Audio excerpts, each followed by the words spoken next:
You ask Tiger to solve.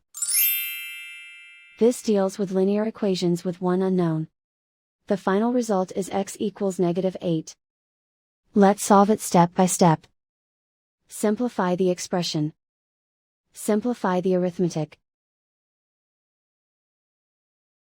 Swap sides.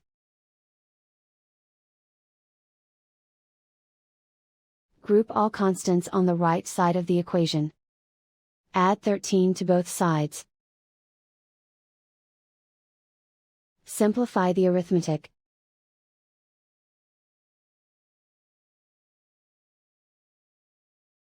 Isolate the x. Divide both sides by -2. Cancel out the negatives. Simplify the fraction. Move the negative sign from the denominator to the numerator. Find the greatest common factor of the numerator and denominator. Factor out and cancel the greatest common factor. And so the final result is x equals -8.